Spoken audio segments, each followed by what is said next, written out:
Assalamualaikum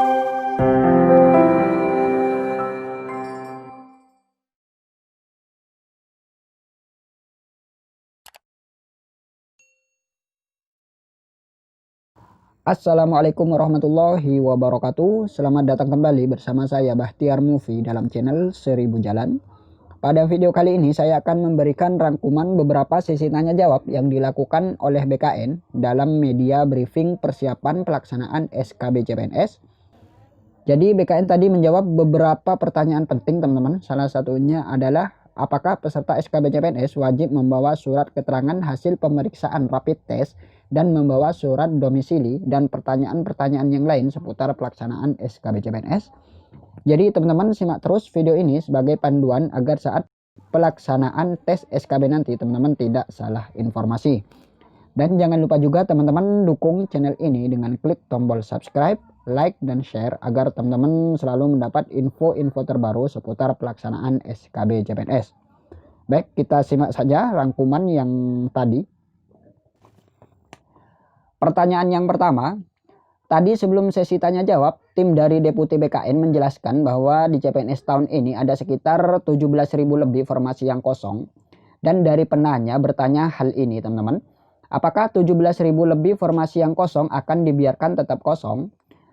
Dan dari tim Deputi BKN menjawab tadi teman-teman, belum tentu, instansi nanti bisa saja melakukan optimalisasi pengisian formasi kosong, di mana sesuai Permenpan nomor 23, formasi yang kosong nanti bisa diisi dengan pelamar lain yang memenuhi persyaratan setelah nilai SKD dan SKB diintegrasikan. Dan yang berperingkat terbaik berhak untuk mengisi formasi kosong tersebut. Nah, formasi kosong ini konsekuensi dari tidak adanya pelamar yang mendaftar pada formasi tersebut. Atau bisa juga dari adanya pendaftar namun tidak ada yang lolos passing grade, jadi tidak memenuhi 3 kali jumlah formasi. Nah, berarti masih ada kesempatan buat teman-teman yang nanti gagal di SKB. Nanti teman-teman bisa mengisi formasi kosong dengan syarat berperingkat terbaik.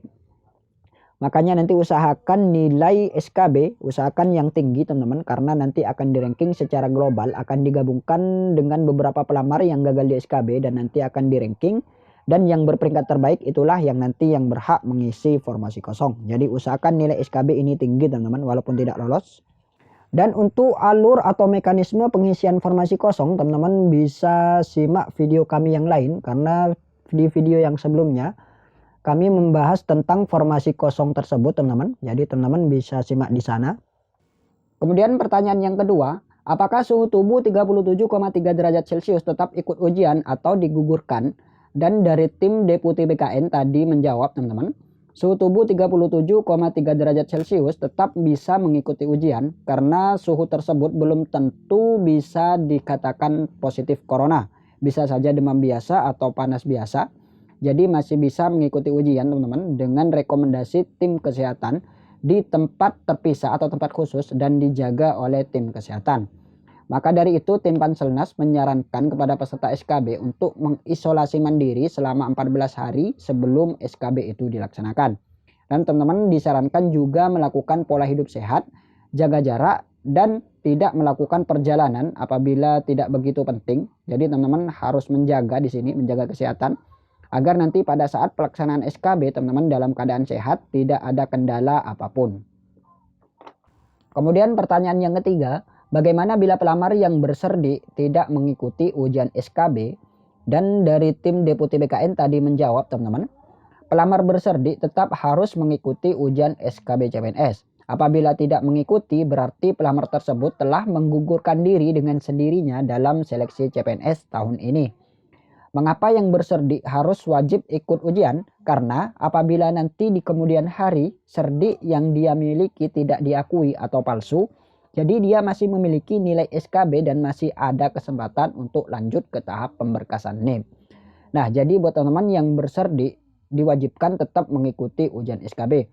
Dan disarankan juga buat teman-teman yang berserdi tetap pantau terus website instansi yang teman-teman lamar, karena biasanya yang berserdi nanti diminta untuk membawa kopi legalisirnya ke tempat ujian SKB. Jadi teman-teman pantau terus di instansi yang teman-teman lamar. Kemudian pertanyaan yang keempat, ujian SKB apakah hanya berupa CAT saja? Kemudian dari tim Deputi BKN menjawab, tidak, ujian SKB ini bermacam-macam teman-teman. Ada wawancara, ada kesamaptaan, ada praktek kerja dan lain sebagainya, tergantung dari instansi yang teman-teman lamar. Dan apabila instansi tersebut menambah SKB selain CAT, maka instansi tersebut wajib menyampaikannya pada Panselnas dan wajib juga mengumumkannya pada pelamar melalui website masing-masing instansi. Jadi saya sarankan buat teman-teman, khususnya di kementerian, biasanya kementerian ini ada SKB selain CAT teman-teman, biasanya tes wawancara, praktek kerja dan lain sebagainya. Jadi teman-teman pantau terus website yang teman-teman lamar, karena biasanya nanti ada pemberitahuan di sana, ada SKB apa saja yang harus diikuti oleh pelamar SKB CPNS. Jadi teman-teman jangan bosan-bosan untuk memantau website masing-masing instansi. Kemudian pertanyaan yang kelima, apakah peserta perlu membawa surat keterangan domisili? Dan dari tim Deputi BKN tadi menjawab, tidak perlu, namun peserta SKB CPNS wajib membawa KTP asli. Namun apabila tidak ada KTP asli, maka peserta SKB tersebut membawa suket. Jadi itu dari Deputi BKN tadi teman-teman. Dan tambahan juga, bahwa Panselnas mewajibkan peserta SKB CPNS memilih lokasi ujian terdekat. Tujuan utamanya adalah agar tidak terjadi pergerakan peserta SKB dari luar daerah, provinsi, kabupaten atau kota guna mematuhi protokol kesehatan COVID-19. Jadi di sini BKN atau Panselnas ingin memberi kemudahan teman-teman kepada peserta SKB CPNS dengan memilih lokasi ujian terdekat dengan lokasi saat ini berada. Jadi teman-teman tidak perlu membawa surat keterangan domisili. Di sini teman-teman hanya wajib membawa KTP asli, membawa kartu peserta ujian SKB, membawa alat tulis, dan membawa masker. Jadi itu yang wajib teman-teman bawa nanti pada saat ujian SKB CPNS. Kemudian pertanyaan yang keenam, apakah peserta SKB perlu membawa surat keterangan hasil pemeriksaan rapid test? Kemudian dari tim Deputi BKN menjawab, tidak perlu. BKN sudah mengumumkan kepada seluruh instansi terkait bahwa rapid test ini tidak diwajibkan teman-teman. Hanya protokol kesehatan seperti membawa masker, isolasi mandiri selama 14 hari, cek suhu badan, jaga jarak, dan protokol kesehatan yang lainnya. Namun apabila nanti ada instansi yang mewajibkan harus membawa surat keterangan pemeriksaan hasil rapid test, itu merupakan kebijakan masing-masing instansi. Dan pelamar harus mengikuti kebijakan masing-masing instansi tersebut. Maka dari itu disarankan buat teman-teman pelamar SKB CPNS untuk sering-sering memantau website masing-masing instansi. Apakah instansi yang teman-teman lamar mewajibkan pemeriksaan rapid test atau tidak perlu. Jadi teman-teman pantau di sana. Kemudian pertanyaan yang ketujuh, apakah cetak kartu ujian SKB dibatasi hanya tanggal 8 Agustus saja? Dan dari tim Deputi BKN menjawab tidak teman-teman. Jadi pencetakan kartu peserta ujian SKB ini tidak dibatasi tanggal 8 Agustus saja, melainkan bisa dilakukan kapan saja sampai batas akhir pelaksanaan SKB CPNS. Jadi teman-teman bebas di sini.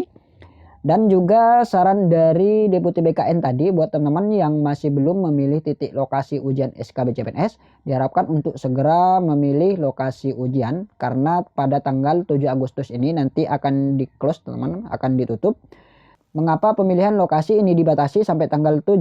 Karena tim perlu menyusun jadwal karena pesertanya terpencar-pencar.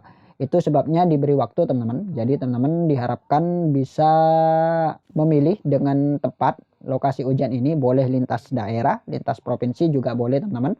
Itu pesan dari Deputi BKN tadi teman-teman. Kemudian pertanyaan yang ke-8, siapakah yang memverifikasi sertifikat pendidik? Dan dari tim BKN menjawab teman-teman, verifikasi sertifikat pendidik adalah instansi masing-masing. Dan apabila nanti peserta SKB tersebut lulus, maka akan diverifikasi akhir oleh BKN. Apakah serdik tersebut diakui atau tidak, asli atau tidak. Dan BKN akan mengkonsultasikan dengan Kementerian Pendidikan dan Kebudayaan karena hal ini merupakan ranahnya di Kemendikbud. Dan pastikan juga untuk serdik yang teman-teman unggah pada waktu pendaftaran awal merupakan serdik yang diakui dan asli teman-teman. Jadi teman-teman harap mengecek kembali tes serdik yang teman-teman miliki. Baik, itulah beberapa pertanyaan dan jawaban yang kami tangkap tadi pada saat briefing persiapan pelaksanaan SKB CPNS. Dan jangan lupa juga teman-teman dukung channel ini dengan klik tombol subscribe, like, dan share agar teman-teman tidak ketinggalan info-info terbaru seputar pelaksanaan SKB CPNS. Semoga video ini bermanfaat. Wassalamualaikum warahmatullahi wabarakatuh.